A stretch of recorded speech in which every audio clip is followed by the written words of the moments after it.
목에서 쇠맛이 날 때까지 귀에서 피가 날 때까지 탈탈탈 털어드립니다. 뉴스토마치 토마치 토커 세 분이에요. 강찬호 중앙일보 논설위원, 박성태 사랑과 사회연구소 연구실장, 김준일 시사평론가입니다. 안녕하세요. 네, 안녕하세요. 이미 광고가 나갈 때 목에서 쇠맛이 날 때까지 누군가가 탈탈 털고 있었고 저는 귀에서 피가 날 때까지 계속 듣고 있었기 때문에 오늘도 어떤 방송이 진행이 될지는 예상은 됩니다.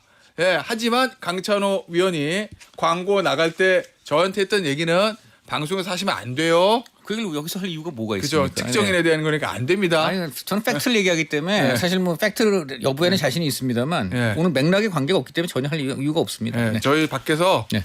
우리 저 PD가 물가에 내놓은 애처럼 저를 쳐다보면서 청취자가 궁금해할 만은 자꾸 하지 마라. 청취자가 너무 궁금해한다.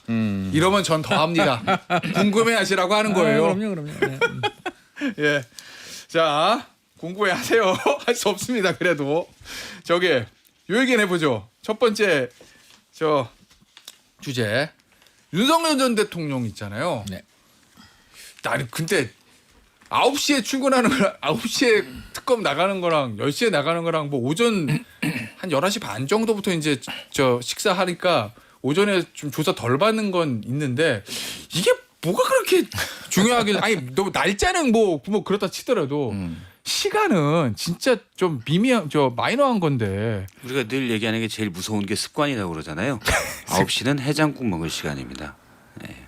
이거 추정 추정이죠. 네. 네. 아니 물론 이런 건 뭐 있어. 그냥 밥 먹을 시간이에요. 아니 물론 법원이 첫 재판이 10시 9시가 아니라 첫 시간이 10시이기 때문에 뭐 검찰은 뭐 더 일찍부터 하는데 뭐 그거를 기준으로 하는 건지 내가 모르겠는데 아니 왜냐면 지금 시간하고 날짜로 계속 부딪히잖아요.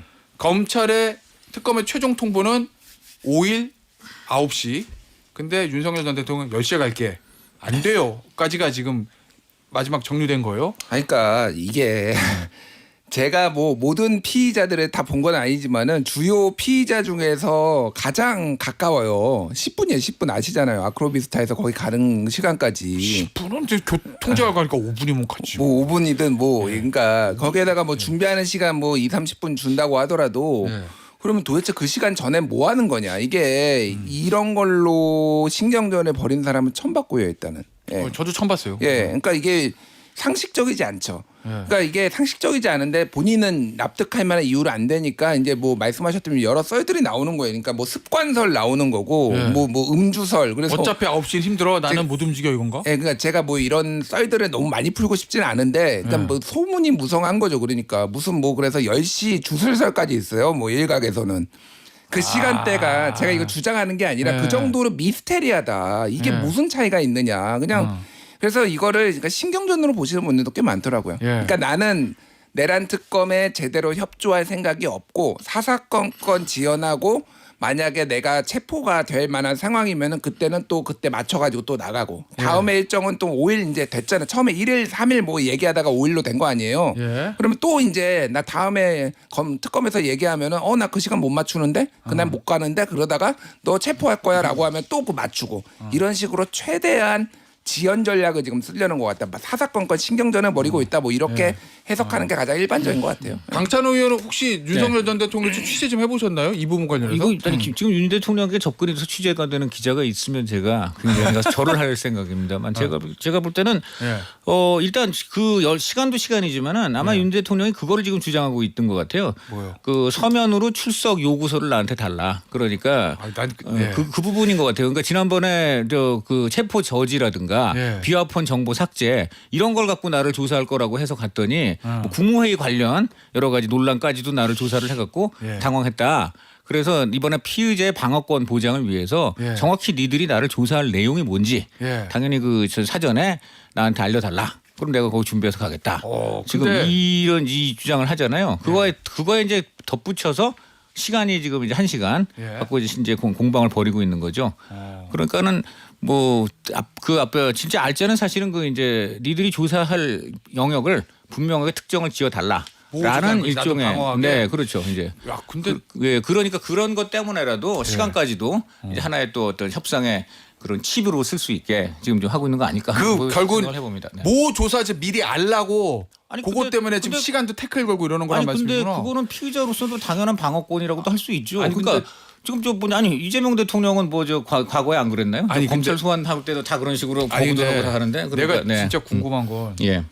나는 윤석열 전 대통령이 검찰총장 검사 오래 했잖아요. 난 특수부 검사 오래 하면서 피의자한테 네. 미리 서면으로 오늘 회장님 뭐뭐뭐 조사할 거니까 준비하고 오세요라고 통지한 적이 단언하고 한 번도 없을걸요? 한 뭐- 번도 없을 건데 그냥 검찰에서 김성태 씨 근데 몇 월 이거- 며칠 네. 나오십시오. 저 변호사랑 일정 좀 확인하겠습니다. 뭐 그래 전화 주세요. 뭐 이렇게 하지 물을 그거를 뭘 이번에 보면 윤석열 전 대통령 입장에서는 아마 그런 얘기를 할 것 같아요. 그게 일반적인 통상적인 검찰 수사가 아니고 예. 이번 특검은 보니까는 원래 문재인 정부 때부터 했던 이른바 뭡니까 이 피의사실 박성태 공표 씨구나. 금지- 김성태 씨가 아니고. 죄송합니다. 그러니까 그 피의사실 공표 금지라든가 예. 그다음에 바로 그 지하 주차장으로 들어갈 예. 수 있게 한마디로 포토라인 안 쓰게 하는 거 예. 이거 한 게 바로 문재인 정부 때부터 한 거잖아요. 그래서 뭐 조국이라든가 정진상 그런 사람 특혜를 받단 말이에요. 그런데 이번 특검은 당연히 포토라인 쓰셔야 되고 그다음에 지상으로 오셔야 되고 그다음에 공피 사실 앞으로 계속 공포를 브리핑도 하겠다. 예. 이러니까 이거는 나도 그렇다면은 나도 일반적인 검찰 수사하고는 분명히 다르게 방어권을 보장받아야 되겠다. 아마 이런 좀 의견이 있는 것 같습니다. 일단 뭐 시간 가지고 9시 안 하고 10시 하겠다. 전 이건 100% 습관이라고 보고요. 그래서 네. 7월 1일 날 9시 나오라고 날 안 나왔잖아요. 그 전에 협의가 없어서 저는 안 나갈 줄 알았어요. 그냥 10시로 그러면 10시에 나가겠다 해야 어제 나갔던 거고 그리고 계속 이렇게 사사건건 딴지 거는 건 이미 한 번 절차 문제를 들어가지고 예. 직연 부장판사가 거기에 걸려들어서 석방했잖아요. 계속 딴지 걸어서 나중에라도 절차 문제에 뭐가 어긋남이 있다 해서 구속영장이나 이런 것들을 피하려는 시도 그리고 특검은 기한이 있잖아요. 개시부터 150일까지. 그러면 굳이 윤석열 전 대통령 입장에서는 서둘러서 다 대응 안 해도 유리한 거죠. 다만 우리가 볼 때는 전직 대통령으로서 당당함이란 1도 없다. 또 어떤 국가에 대한 또 본인의 일에 대한 책임감이 있느냐 이런 지적을 할 수가 있겠죠. 네. 근데 거기에 대해서는 제정신이면 12월 3일 날 계엄했겠습니까? 이 말로 가름을 하겠습니다. 자 그러면 어떻게 될지 앞으로 전망을 해볼게요. 객관식으로 드립니다. 경우 수가 여러 가지가 있어요. 5일날 일단 윤 전 대통령이 출석하고 조사받고 집으로 보낸 다음에 검찰에서 구속영장을 친다. 요거. 그거 같은데 그다음에 두 번째는 네. 불출석하면 검찰에서 체포영장 치고 집행된 다음에 바로 또 구속영장으로 간다. 요거. 이 두 개 중에 뭘까요? 전 둘 다 아니라고 보는데 그러니까 무슨 얘기냐면은 출석은 하겠죠 5일. 네. 출석을 안 할 이유는 없어요. 그러니까 이게 아까 말씀드렸지만은 체포영장 체포되는 것까지는 피하기 위해서 신경전은 벌이지만은 최종적으로 이제 나가고 이런 식의 패턴이 반복될 거고요. 5일날 출석을 하고 특검 입장에서도 바로 영장을 치기에는 좀 애매한 거예요. 그러니까 지금 체포영장이냐 구속영장이냐 이런 출석하면 건데. 체포영장 못 치죠. 네, 그러니까요. 그러니까 처음에 체포영장을 하다가 이제 구속영장이잖아요. 이게 구속영장이 좀 애매한 부분이 있는 게 이게 그러니까 너무 시간이 오래 전 거예요. 그러니까 구속영장을 보통 할 때는 물론 사안의 중대성도 보고 그렇는데 특수 공무집행 방해로 지금 구속영장을 시간이 지나서 제가 그렇게 주장을 하는 게 아니라 법조계에서도 그렇게 좀 보시는 분들이 있더라고요. 그러니까 이게 명분을 좀 더 쌓아야 된다라고 봐서 저는 이 신경전이 한 주 정도는 더 될 것 같아요. 이렇게 또 다시 언제 나와라. 나 못 나가겠다. 그러면은 이런 명분을 좀 특검이 더 쌓아서 영장을 치더라도 저는 다음 주는 아닌 다다음 주 정도에 구속을 하지 않을까 저는 그렇게 바로는 아니고 예, 한두 번 더 이런 신경전을 좀 봐야 될 것 같아요. 제가 보기엔. 혐의는요? 혐의는 뭐 외환 뭐 이런 거? 뭐 외환이 됐든 뭐 특수공무집행방해. 특수공무집행방해가 됐든 지금 수사하고 있는 거 그리고 예. 윤석열 대통령이 그때 첫 조사 때 되게 당황했다라는 그때 아마 노컷뉴스 보도였나 네, 그랬는데 맞아요. 당황했다라는 거잖아요. 예. 그러니까 이거를 더 내가 적극적으로 조사에 협조하면 안 되겠다라는 게 좀 심증적으로 굳어진 것 같아요. 잘못 들어갔다가 나 크게 다치겠구나 그런 생각할 수 있다는 본인이 거구나. 왜냐하면 수사 많이 해봤으니까 이거 예, 예. 거의 특검의 함정이다. 뭐 약간 이런 느낌을 지금 해서 나가면 나 죽어 이런 예. 거구나. 그래서 이제 칼을 빼드는 시점은 조금 뒤에 있지 않나 저는 그렇게 봅니다. 일단 저도 일단 나갈 거고 5일 날은 안 나가면 바로 체포영장이 되니까. 그렇죠. 왜냐하면 그거는 안 나가면 수사를 기피하면 체포영장 뒤에 구속 계속되는 거에도 이 부분이 중요한 사유들이 될 수가 있거든요. 그러니까 수사에 협의가 안 됐다라고 계속 주장하는 건 협의가 안 됐을 뿐이지 나는 수사에 적극적으로 임했다. 이래서 구속영장을 마지막에는 피하려고 하는 그런 움직임으로 보여요. 근데 지난주에 특검 내 분위기를 잠깐 들어보면 구속영장이 바로 발부될까 이거에 대해서는 반반이다. 검찰은 칠 수 있지만 예, 검찰은 그렇죠. 법원에서 내주지. 그렇죠. 법원이 내려주지. 앞서 이제 김준일 평론가님이 얘기해 주셨듯이 특수공무집행방해가 1월에 있었던 일이기 때문에 예. 구속의 가장 큰 사유는 증거인멸과 도주의 우려인데 예. 일단 도주의 우려는 없다고 보고 증거인멸하기에는 너무 시간이 오래 지났다. 예. 이제 와서 새로운 증거를 인멸할 이유가 있겠느냐. 이런 걸 이제 법원이 판단할 수 있다는 거죠. 예. 그래서 지금 국무회의에 대한 직권남용, 그다음에 외환죄 여러 가지를 보고 있는 게 예. 구속 사유가 될 만한 것들을 계속 특검이 찾고 있는 것 같아요. 그럼 그래서- 외환죄를 찾으려고 하겠구나. 근데 이제 예. 사실 법 쪽에서는 외환죄가 쉽겠느냐라는 얘기가 있어요. 그러니까 외국과 예. 통모해야가 되는데 예. 북한과 통모해야인데 북한 측이 자백을 하겠냐 또는 뭐 있어도 뭐 그런 예. 게 있고 예. 그래서 뭐 반란죄까지도 좀 본다. 군인과 작당하여가 되잖아요. 예. 누가 그게 이제 반란죄도 보고 있다는 얘기도 있고 그러니까 여러 혐의들을 많이 보고 있는 것 같아요. 그리고 지금 어차피 계속 임하기 때문에 저는 특검과 윤석열 전 대통령 간의 기싸움 그것도 있는 것 같아요. 일단 기를 빼놓는 것. 그러니까 윤석열 전 대통령 측은 나 그래도 전직 대통령이야. 예. 검찰총장 출신이야. 이게 있거든요. 아직도 목이 상당히 뻣뻣해요. 예. 근데 조은석 특검 스타일은 일단 그 뻣뻣한 목부터 내가 빼겠다. 이런 게 있습니다. 그러니까 처음에 경찰이 수사한 것도 예. 윤석열 전 대통령은 과거 발언 녹취에서 나왔지만 경찰을 아예 무시하거든요. 예. 그래 근데 경찰한테 수사 받아봐. 이런 게 전 사실 들어가 있다고 봐요. 그럼 사실 특검도 똑같다는 얘기인 거네요. 그렇죠. 일단 예. 사실은 조은석 특검이 예전에 검사 시절에 수사할 때 보면 예. 일단 고위급일 경우 예. 목에 힘이 많이 들어가 있거든요. 아하. 일단 그것부터 뺀다. 그러니까 계속 나와라.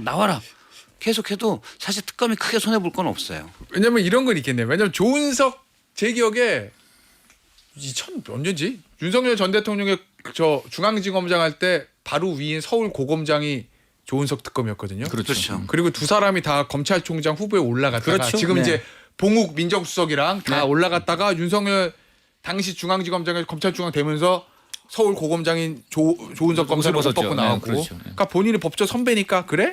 한번 해볼까? 뭐 이런 것도 있을 수 네, 있다는 그럴 수 말씀이시네. 있죠. 예. 아, 그런 기싸움 수 예. 있겠네요. 그래서 강찬호 의원이 보시기에는 어떻게 걸맞아질 것 당연히 같아요? 추석할 것 같고요. 그다음에 네. 구속은 뭐 정말 그냥 이건 어디까지나 예측의 영역이니까 네. 아니면 그날 할 수도 있겠죠. 뭐 정말 결정적으로 우린 수사가 급진전됐다고 해서 할 수도 있겠지만 저도 그 큰 틀에서는 김준일 평론가하고 의견을 같이 합니다. 아무래도 전직 대통령에 대한 예. 그런 수사이기 때문에 지금 이제 결국 두 번 조사한 거잖아요. 어설프게 예. 구속영장 쳐서 기각되면 안 되니까. 이미 그리고 체포영장을 한번 기각당해가지고 예. 처면을 구겼지 않습니까? 예. 그리고 저는 윤 대통령이 지금 시간 갖고 신랑이 하지만 1시간 차이 갖고 지금 신랑이 하고 있다는 것이기 때문에 예. 결국은 어떤 형태로든 타협에 대해서 나아갈 것 같고 그다음에 이제 윤석열 전 대통령 입장에서도 검찰을 한번 본인 입장에서 이제 특검을 예. 망신을 줬다고 생각할 수 있는 게 그 체포영장 기각이었는데 그 체포영장 기각을 이제 얻어낸 핵심 사유가 바로 나는 출석할 생각이 있었는데 예. 그 출석에 대한 제대로 요구도 하지 않고 바로 그냥 나한테 이렇게 했다 이 부분을 갖고 이제 한 거잖아요.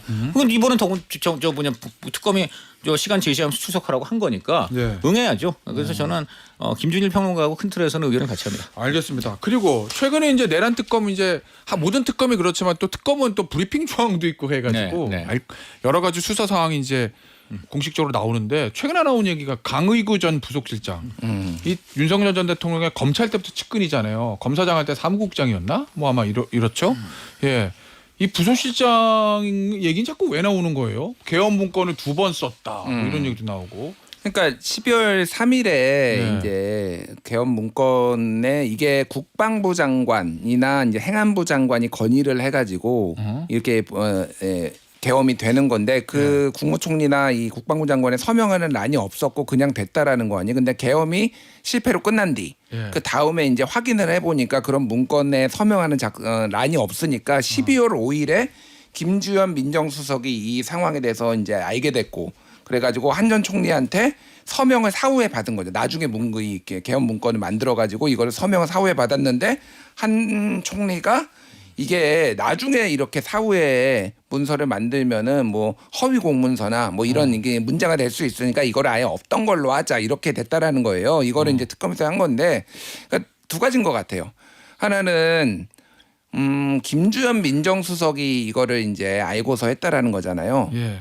그러면은 12월 5일이거든요. 그러니까 12월 3일에 이제 비상계엄이 있었고 그럼 12월 4일 날 그 안가에서 모여서 이렇게 얘기를 한 게 이런 사후 정리, 사후 조치들을 지금 어떻게 할 것인가 정리하기 위해서 한 것인가. 그러면 일단은 계엄은 실패를 했고 법적인 문제가 생길 수 있으니 이 법적인 문제 미비한 것좀 지금이라도 정리해서 사후에 요건을 맞춰놓자 이런 회의였을 가능성이 있다. 예, 뭐 그렇게 그러니까 거기까지 이제 수사가 좀 이어질 수가 있는 거고 하나는 날카로운데요. 예, 한덕수 총리가 예. 왜 그렇게 기를 쓰고 출마를 하려고 했는지를 이제 유추할 수가 있는 거죠. 아, 이게 걸린 게 많구나. 이전에 나왔던 게 CCTV에서 예. 개헌 문건 들고 3355 모여가지고 막 논의하고 있고 이제 음성은 안 나오지만은 그러니까 본인은 이거에 대해서 아무것도 몰랐고 나는 이거 윤석열 대통령이 반대했고. 개헌한 거 반대했다라는 주장이 지금 하나씩 깨지고 있잖아요. 예. 그런 맥락에서 보면은 이렇게 열심히 대통령이 되려고 한 데는 처벌을 피하려고 한 거였구나 이렇게 좀 추론할 수가 있는 거죠. 오 그렇구나. 예. 제가 예.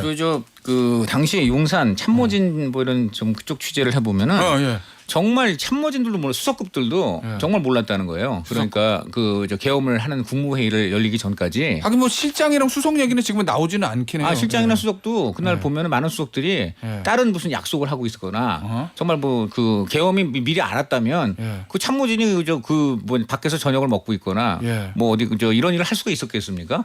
그런데 진짜 제가 좀 취재를 해보니까 모르겠습니다. 일부 수석 중에는 미리 안 사람이 있었는지 모르겠어요. 그러나 예. 제가 취재한 수석급 인사는 정말 전혀 모르고 있었고 진짜 예. 그래서 딴 그때 중요한 업무나 어허. 그 이후에 지금 이런 얘기까지 있습니다. 대통령이 사실은 만약 계엄을 안 했다면 12월 7일 고 되는 주나 예. 그 다음 주에 마라라고에 가서 당시 트럼프 대통령 당선인을 만나려는 이러한 그 일정까지도 그때 논의가 되고 있었다는 거예요.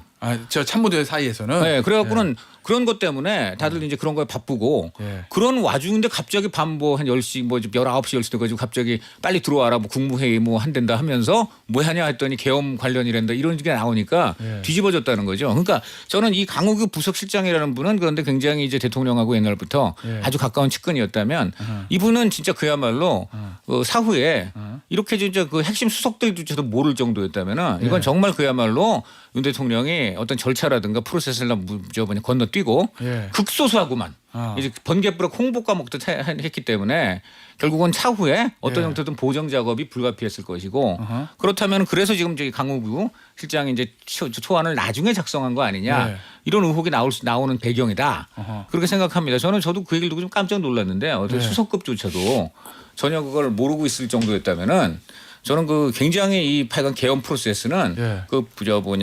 하여간 윤 대통령이 너무나 그 무리하고 잘못했다. 어허. 그러니까 이런 그 하여간 의혹들도 나오는 것이다. 저는 그렇게 생각하죠. 자기 입장에서는 정말 믿을 수 있는 사람 몇 사람한테만 말해줬을 가능성이 참고로 있거든요. 제가 그 윤 대통령하고 이제 김건희 여사가 예. 이제 탄핵이 완전히 확정돼 가지고 관저를 떠나는 날 있잖아요. 예. 그날 그 참모진이라든가 이제 대통령 모시고 이랬던 분들 예. 다 들어가서 마지막으로 어허. 환송을 하는 그 자리가 있었대요. 예, 뭐 있었겠죠. 그런데 그 자리에서 대통령이 그런 얘기를 두 가지 했답니다. 미안하다. 일이 이렇게 돼서 미안하고 예. 여러분들 심력 끼쳐서 죄송. 뭐 그건 당연히 그런 얘기 하겠죠. 그런데 이제 그 얘기를 한 거예요. 뭐요? 여러분들 대부분이 몰랐던 거에 대해서도 미안하다. 왜냐하면 이 사안의 급박성 그런 것 때문에 그럴 수밖에 없었던 부분이 있고 예. 또 하나는 만약에 이것이 문제가 될 경우에는 예. 미리 알았다면은 그 알았다고 하는 사람들 다 또 앙화가 갈 수 있지 않겠느냐. 그러니까는 어떻게 보면 최소화하려고 한 그런 측면이 있었다는 걸 이해해 주기 바란다. 이렇게 이제 이런 취지로 얘기를 했다는 거예요. 예. 그런데 그 얘기를 한 분량이 예를 들어 한 10분이다 하면은 예. 이어서 김건희 여사가 이제 마이크라기보다 하여간 이제 그 남편의 말이 끝나니까 예. 김건희 여사도 나서 가지고 뭐라고 그동안 고마웠다. 뭐 이제 저희가 떠나게 된다 이제 이런 인사를 하는데 저는 정말 놀라운 게 대통령 그 말 분량보다 예. 여사의 말 분량이 지금 전한 소스에 따라서는 2배에서 5배까지 길었다고 합니다. 무슨 얘기 그렇게? 하여간 얘기가 굉장히 길었고 예. 그리고 그런 얘기도 있었다는 거예요. 계엄에 대해서 예. 계엄이 결국 제가 정확한 이제 그 취지와 내용까지 100% 취지된 건 아닌데 예. 큰 틀에서 보면은 그 결국 이제 계엄이 뭐 다른 나름의 나라 위한 정당한 뜻이 있었다, 뭐 이런 취지가 있었던 것 같고요. 예. 그 다음에 그 계엄의 디테일에 대해서 굉장히 여사가 잘 얘기를 하더라는 거예요. 그 계엄의 날짜, 시간 뭐 이런 거 있잖아요. 내가 정했다 그랬대요? 그런 얘기는 안 했겠죠. 그러니까 그런 얘기가 했다면 아마 벌써 이제 다른 요로로 나왔을 것이고 그런 얘기는 안 했을 거로 계엄이 보이는데. 정당성 얘기하고 그런데 또 그다음에 아니 계엄이 뭐 12월 3일 몇 시에 어떻게 됐다 이런 얘기들을 하게 된다면은 예. 그런 숫자 같은 거 디테일에 굉장히 이제 좀 잘 알고 있는 그런 좀 그 뉘앙스였다는 얘기가 있어요. 그러니까 그 계엄을 뭐 당연히 본인이 기획하고 내작했다 이런 얘기는 하지 않았겠죠. 그런데 어쨌든 그 얘기하는 거 이렇게 언가를 들어보면 본인도 그 계엄에 굉장히 관심이 많으셨는지 하여간 그 계엄의 시각이라든가 뭐 하여간 날짜 이런 그 숫자적인 디테일이 굉장히 그 잘 이야기가 됐다라는 얘기가 있어요. 제가 한 소스한테 몇몇 소스한테 들은 것인데 그래요? 그러니까 이 여자도 지금 계엄에 어떤 형태로든 혹시라도 임발부된 것은 아닌가 하는 여기서부터 추정인데 예. 어쨌든 여사가 말이 굉장히 많았다는 점. 예. 그다음에 두 번째는 그 계엄의 정당성에 대해서 얘기를 했다는 점. 셋째는 계엄의 어떤 그런 구체적인 그날 크로놀로지 예. 그런 어떤 그 디테일이 나름 그 얘기 중에 나왔다는 점 예. 등에서 많은 생각을 해볼 수 있는 그런 것이었고 일부 참석자들은 그런 문제 때문에 그 내심 불편함을 굉장히 느꼈다. 그러니까 뭐 정말 그냥 나오고 예. 싶었다. 이렇게 알겠습니다. 있다고 합니다. 예. 네. 그러면 알겠어요. 그럼 예전에 우리 대선 때 들었던 김건희 여사 녹취록 막 보도됐었잖아요. 같은. 그 목소리와 그 버전, 그 말투로 그건 그렇게 단언할 수는 없죠. 그걸 단언할 아니, 수는 뭐 없고. 사산의 아니 말투가 제가 바뀌잖아요. 취재한 내용은 저는 네, 뭐 알겠어요. 그렇게 살을 붙일 수는 없고. 자, 예. 어쨌든 인사말을 했다고 말씀드립니다. 알겠습니다. 자, 그래서 자연스럽게 이제 김건희 여사 얘기 좀 해볼게요. 윤석열 김건희 여사에 대해서 이제 민중기 특검이 여러 가지 혐의들이 있으니까 뭐부터 할지는 뭐 아직 결정 못한 것 같은데 제일 쉬운 거는 도이치모터스일 거고 제일 아마 덩어리가 큰 거는 저 누구죠?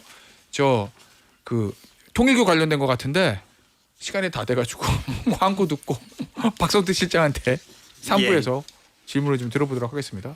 김태라 정치쇼 뉴스투머치 3부에서 이어가 보도록 하겠습니다. 그래서 앞서 이제 우리가 그 얘기 있잖아요. 윤석열 전 대통령 신병철이 세 번의 공통적인 의견은 하긴 할 건데 좀 천천히 할 것 같다. 수사를 더 다지고 뭐 특검 입장에서 그러면 뭐 조은석 특검하고 민중기 특검하고 서로 뭐 전화해서 연락해서 야 남편 먼저 할까 부인 먼저 할까 뭐 이러진 않겠지만 뭔가 그래도 좀 볼 수는 있으니까 상황을. 특히 김건희 특검은 혐의가 네. 너무 많기 때문에 우리가 알고 있는 중요 사건도 많고 어허. 세간에는 또 그 외에도 더 있을 거다는 얘기가 있잖아요. 예. 그렇기 때문에 어떻게 보면 시간이 촉박하다. 그래서 상당히 속도를 높일 것 같아요. 예. 그런데 이제 일단 구속시키는 게 일단 국민들 보기에도 그렇고 예. 화병이 좀 치유가 될 수 있죠. 일단 뭐 그렇게 해서 구속할 건 아니지만 어쨌든 수사를 원활하게 하기 위해서는 신병을 확보해서 구속시키는 게 맞다고 볼 것으로 생각을 하고 들어보면 이제 양평 쪽보다는 뭐 도이치모터스 양평, 명태균 그리고 건진 이게 이제 큰 줄기인데 건진 쪽이 좀 빠르지 않을까라고 생각을 합니다. 이미 남부지검에서 많은 수사를 해왔고 도이치 같은 경우는 수사가 다 끝난 건데 사실상 서울 고검에서 다 했죠. 근데 너무 이게 한 14, 15년 전 일이잖아요. 예. 그렇기 때문에 구속 사유가 될까라는 의문이 좀 있어요. 그리고 주가 조작 방조죄가 들어간다고 해도 사실은 뭐 그럼 뭐 전주로서 예. 구속이 될까 이런 거죠. 그래서 뭐 범죄가 중대하지 않다고 볼 수도 있고 예. 그렇기 때문에 근데 건진에게 받은 6천만 원짜리 그라프 목걸이, 2천만 원대의 샤넬백 2개 그리고 신발 하나 이렇게 하면 이건 알선수재로 충분한 구속 사유가 될 수 있거든요. 예. 건진이 조금만 더 하면 얘기를 하면 사실은 김건희 씨 거다 얘기를 하면 그럼 뭐 구속 사유가 충분히 될 수 있고 이미 백 자체도 안 받았다고 유경옥 씨가 썼다고 그렇게 주장했잖아요. 증거인멸 우려나 이런 게 충분하죠. 그래서 일단 거기에서 해서 신병 확보를 좀 서두르지 않을까라는 생각이 듭니다. 영장 칠 거로 보세요? 당연히 쳐야죠. 김건희 여사 특검에서도? 그럼 부부 동시 구속? 죄명은 이게 다르지만. 죄도 완전히 다르고 같은 사건을 가지고 한 게 아니잖아요. 그러니까 내란이나 가지고 김건희 씨가 거기에 대해서 알고 있었는지 모르겠지만 어쨌든 내란 관련된 게 아니고 중요 범죄가 많습니다. 양평고속도로라고 하면 만약에 거기에 어떤 힘을 행사했다면 이것도 중요한 거고 예를 들어서 뭐 구명로비다. 이거는 그 최상병 특검에서 알겠어요. 구명로비가 있다. 이것도 중요한 거예요. 김준일 평론가 보시기에도 부부 동시 구속 가능하다 아니면 좀 고민할 거다 특검이. 근데 이제 이게 하나의 조직이 아니잖아요. 검찰에서. 네, 그렇죠. 예. 그러니까 다른 완전 다르게. 이게 경쟁 관계로 이렇게 치열하게 붙으면은 둘 다 구속이 안 되기가 좀 힘들 것 같아요. 오히려 이제 구속영장이 나오느냐 안 나오느냐지 한 명이 지금 뭐 구속됐다고 해서 안 치고 그럴 거나 아니면 국민 감정도 좀 많이 그렇고 저는 김건희 특검은 초반에 좀 약간 어지러울 것 같아요. 그러니까 무슨 얘기냐면 어지럽다라는 게 말씀하셨다시피 뭐부터 해야 이제 되냐 이런 거. 뭐부터 아니 그러니까 어차피 팀은 8개로 나눠놨잖아요. 지금 2개씩 16개 혐의를 2개씩 배당을 했는데 이게 지금 피의자들이 주요 피의자들이 겹치는 데가 많아요. 그러니까 무슨 얘기냐면 이종호 블랙펄 인베스트 전 대표 같은 그래. 경우에는 삼부토건도 주가 조작 의혹도 있고 그러니까 이거 최상병도 사실은 관련이 있고 그리고 도이치모터스 주가 조작도 있고 안 나온 적 없어. 그럼 어디에서 이제 이거를 불러야 되느냐. 그리고 김건희의 문고리 3인방이라고 좀 알려져 있는 행정관 3명이 있어요. 유모 행정관, 정모 행정관, 조모 행정관.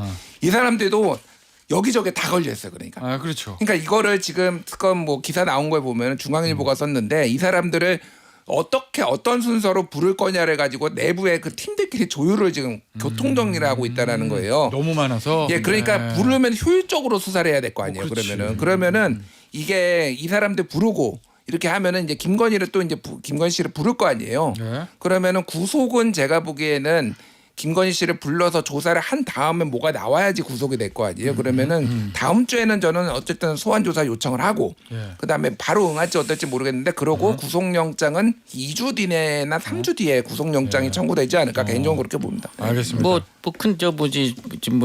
중요한 디테일은 다 말씀하셨으니까 전 첨언을 조금 하자면 예. 일단 아마 그 김건희 특검에서의 과제 중에 하나는 민간인이거든요. 그 김 여사는 어쨌든 명분이 좀 민간인이기 그렇지. 때문에 지금 이제 대부분 걸린 것들이 뇌물이라든가 또는 뭐 직권남용 같은 공직자에 해당하는 범죄 혐의들이 있는 게 많단 말이에요. 자, 이거를 그러면은 지금 그 민간인 김건희 여사한테 어떻게 적용할 것인가. 과거에 최순실 씨가 꼭 이랬어요. 그 최순실도 어쨌든 지금 최선 씨를 개명했지만 그분도 옛날에 국정농단 혐의인데 대부분 보면 이게 공직자한테 해당되는 혐의다 보니까 그래서 결국 나온 게 뭡니까? 경제적 공동체 또는 공범. 이런 걸로 이제 의유를 이제 하는 법논리를 개발을 해야 된단 말이죠. 그러니까 이번에도 그런 거를 개발을 해야 되는데 개발이라기보다는 이제 하여간 법리를 만들어야 되는데 그렇다면 그 공범이 누구냐? 그렇게 되면 그 윤석열 전 대통령일 가능성이 높단 말이죠. 그 남편이기 때문에 남편 그 부인으로서 그렇게 이론을. 네. 그렇게 지금 그렇기 때문에 이 부분은 같이 이제 엮여 들어갈 수밖에. 그러니까 김건희 특검인데 상당 부분은 이게 어떻게 보면 윤석열 특검으로도 연결이 되는. 그러니까 이건 내란이 아니라 김건희의 범죄 혐의 자체가 윤석열 대통령과의 공범으로 하여 무슨 뭐 이것도 무슨 이거는 경제적 공동체 또는 정치적 공동체 또 뭐 이것도 재미있는 것은 바로 이 논리를 만든 분이 또 저 윤석열 당시 검사 아니었겠습니까? 그렇죠. 그래서 이제 네. 본인도 지금 그 같은 법리의 어떤 지금 이제 카테고리에 본인이 스스로 들어갈 수 있느냐 이 문제가 하나가 이게 이제 이게 하나가 중요한 거고 사실은 지금 부부가 동시에 기소되는 운명 원래 그 위험은 바로 지금 이재명 대통령이 얼마 전에 바로 당했어요. 이재명 대통령 법인카드 유용으로 지금 1억 몇백만 원 해가지고 지금 그거 기소됐잖아요. 그 김혜경 여사도 다 거기에 그 초밥이니 샌드위치니 그 사모님 팀 해가지고 다 그 국민이 볼 때 말도 안 되는 정말 어떻게 이런 일들을 할 수 있나 하는 혐의가 같이 있었습니다. 그런데 검찰이 어떻게 처분했냐면 부부를 동시에 하자니 그렇다 해서 기소유예 처분을 내렸어요. 그러니까 혐의는 상당히 인정이 되는데 여러 가지 정황을 고려해서 유예한다. 기소유예. 그랬더니 이제 김혜경 여사 쪽에서 이거 반발 헌법소원 제기는 했지만은 지금 이 경우도 사실 범죄 내용은 다르지만 지금 보면 결국 이제 검찰이 부부를 어떻게 할 거냐 이런 부분은 같습니다. 근데 저는 알겠어요. 사실은 뭐 기소할 수 있는 죄명은 아니잖아요. 부부를 동시에 아니지만 구속하는 게 맞을까 이 고민을 할 필요가 없다라고 생각을 해요. 그러니까 마치 이제 윤석열 김건희 부부가 일종의 정치범처럼 포지셔닝 돼서 그걸 통해서 아스팔트 세력의 어떤 지지도 끌어내고 막 그렇게 하고 막 지생당하고 있는 것처럼 포지셔닝이 하려고 하는데 그걸 조금도 받아줄 필요는 없다. 예를 들어서 남편은 연쇄살인범이에요. 부인은 뭐 테러 폭력 조직을 결성해서 대규모 폭력 뭐 아주 심한 그런 게 있어요. 뭐 예. 방화도 있고 뭐 여러 있다고 봐요. 근데 이거 동시에 부부를 구속 기소하면 안 돼요. 범죄가 완전히 다른 건데 예를 들어서 연쇄살인범이 방화에 좀 도움을 줬어요. 그래도 둘 다 기소해야 되는 게 맞는 거예요. 윤 대통령도 그렇게 봐야 된다. 연쇄살인범이라는 얘기는 아니죠. 그러니까. 아니 저는 연쇄살인범보다 훨씬 더 무서운 나았구나. 예. 중요 범죄 피의자예요. 왜냐하면 살인범도 7년 이상이잖아요. 아시잖아요. 예. 이거 무기 금고 이상이에요. 45년 만에 가장 끔찍한 범죄를 저지른 피의자예요. 네. 정청래 네. 의원은 사형을 선고받을 거라고 했는데 동의하시나요? 그거는 판사가 판단할 일이죠. 아, 무기금고, 무기징역, 사형밖에 없어요. 근데 자칫 이게 하루 이틀 뭐 진행이 더 됐다라면 수많은 인명피해가 났을 수도 있는 사건이에요. 정치범으로 절대 볼 일이 아닙니다. 알겠습니다. 자, 주제를 바꿀게요. 이거 심우정 검찰총장. 근데 정권 초에 전 정권에서 임명한 임기 남은 검찰총장하고 정권하고 좀 이렇게 충돌하는 거는 항상 있어 왔고 다 근데 사표 냈어요. 사표 냈는데 좀 김수남 뭐 다 그렇지. 네. 근데 좀 버티다가 사표 내거든요. 어쨌든 임기는 있으니까 사표 안 내면 억지로 내보낼 수 있는 그 건 다음날 아닌데. 바로 낸 분도 있어요. 김수남 그분은 아마 바로 그 다음날 냈을 걸요. 그 문재인 정부. 아, 그런가? 네, 그런 분도 있어요. 내가 기억을 못했구나. 네. 그리고 그 저 누구죠? 한 달 정도 있다가 낸 분도 있습니다. 저 이명박 정부 때는 그 전에 이제 저 뭐냐 노무현 정부 때 임명됐던 분이 조금 있다가 좀 물러난 경우도 있고. 근데 여기 그렇습니다. 임기가 많이 남았잖아요. 김수남 총장 임기라도 좀 얼마 안 남았지. 예. 여기 임기가 반 이상 남았는데 근데 이게 뭐 빨리 당장 그런 거 아니겠습니까? 왜 그래? 검찰총장한테 영향을 미칠 수 있는 핵심 포스트가 민정수석하고 법무부 장관이잖아요. 예. 둘이 다 임명됐잖아요. 둘이 다 저 뭐냐 그 과거에 그 윤석열 정부에서 임명된 검찰총장과 윤석열 정부에서 임명된 법무부 장관 민정수석이 이렇게 조합을 이뤘던 그게 다 깨져버리고 검찰총장한테 영향을 미치는 가장 중요한 포스트인 두 자리가 이재명 정부 장관과 수석이 들어왔잖아요. 예. 그리고 그 두 사람이 어떤 일을 하게 됩니까? 검찰 개혁. 검찰 개혁을 하잖아요. 예. 그러면 당연히 그 현 검찰총장 입장에서는 뭐 더 이상 여기 있을 수가 없는 것이죠. 그리고 또 하나는 본인한테는 어떤 전화가 왔는지 모르지만 지금 저희 저 중앙일보 취재에 따르면은 그 차관이 법무부 차관이 그 전날? 네, 그 전날 예. 지금 이른바 윤석열 사단이라고 불리는 그 주요 검사 간부들 양석조. 네, 양석준이 뭐 이런 분 이진동 이런 사람들한테 예. 지금 앞으로 더 알겠어요. 추가적인 자리가 없을 터이니 예. 거취를 좀 고려해달라 해서 전화 와서 바로 다 옷 벗었잖아요. 예. 그렇습니다. 알겠습니다. 자, 이번에 김진일 평론가 검찰 인사 났어요, 새로. 여기서 좀 주목해서 보고 있는 포인트 있습니까? 그러니까 지금 조국혁신당에서는 친윤 검사들 예. 이제 들어갔다 몇 명이 들어갔다 뭐 중앙지검장이라든지 이렇게 지금 반발하고 있거든요. 아, 그래요? 그 중앙지검장에 친윤 검사라고 조국혁신당에서 그래요? 조국혁신당은 친윤 검사 명단을 발표를 했고요. 예. 이런 사람들은 이재명 정부에선 중용되면 안 된다라고 주장을 했는데 그 중에서 일부가 이제 들어간 거죠. 그러니까 그거에 대해서 이제 반발이 있는 상황인데. 예. 그러니까 그 인사 스타일은 그런 것 같아요. 뭐가 됐든 지금 이재명 정부의 국정 기조, 검찰과 관련해서는 검찰 개혁, 개편 뭐 이거와 동의를 한다라고 하면은 예. 또 실력이 있으면은 그냥 쓰겠다. 지금 계속 그 실용주의 노선을 지금 보이고 있잖아요. 그래서 예. 조국혁신당이 세게 나가는 거 그리고 민주당 일부에서 세게 나가는 거 검찰개혁과 관련해서 이거에 조금 속도 조절을 하겠다라는 거고 그게 정성호 법무부 장관 후보자가 지금 얘기를 한 거잖아요. 검찰 해체라는 용어는 쓰지 않아야 된다. 뭐 이런 취지의 얘기를 했잖아요. 예. 그러니까 이게 당하고 약간의 이제 온도차가 있는 거죠. 그러니까 사실 이재명 대통령 입장에서는 그러니까 지지자들 특히 강성 지지자들은 세상에서 제일 중요한 게 검찰 개혁이에요. 예. 그분들은 그렇게 생각을 하겠죠. 근데 이재명 대통령은 지금 민생이 더 중요하고 예. 검찰 개혁이 안 중요하다라는 게 아니라 민생이 더 중요하다라고 이제 보면은 왜 정성호냐 법무부 장관이 뭐 언론 보도에 따르면 직접 전화를 했다라는 거 아니에요. 맡아줘야 되겠다. 예. 그러면은 38년지기 이거 사법연수원 18기 동기고 뭐 나이는 3살 더 정성호 의원이 많지만은 그러니까 친명 좌장을 했고 가장 대통령의 의중을 잘 알만한 사람을 했다라는 거는 당에서 너무 무리하게 하는 거를 좀 속도 조절을 하겠다라고 예. 저는 그렇게 해석을 하고 많은 언론도 그렇게 해석을 하고 있어요. 그러니까 이런 기류들이 전반적으로 간 것 같고 심우정 검찰총장은 그냥 가장 결정적인 게 그 인사 패싱 같아요. 아, 예. 자기 빼고 차관이 이렇게 해가지고. 그 예. JTBC가 이제 어제 먼저 보도하고 많은 언론에서 보도가 나왔는데 어제 그 인사한 거 인사 내용을 어제 아침에 들고 갔다라는 거예요. 그때 기억하시겠지만 윤석열 검찰총장 당시에 예. 그때 무슨 일이 있었냐면은 법에 어떻게 돼 있냐면은 법무부 장관은 검찰총장과 협의하여 예. 대통령한테 이제 제청을 한다 인사를. 그러니까 검찰 인사는 어쨌든 해야 되는 건데 본인이 사실상 패싱된 거잖아 이거는. 그리고 지금 법무부 장관이 없어요. 아직 임명되기 없어요. 전이면은 이거는 차관이. 다이렉트라는 거죠. 그러니까 차관이 한 대통령, 거죠? 네. 그러니까 차관이 한 거고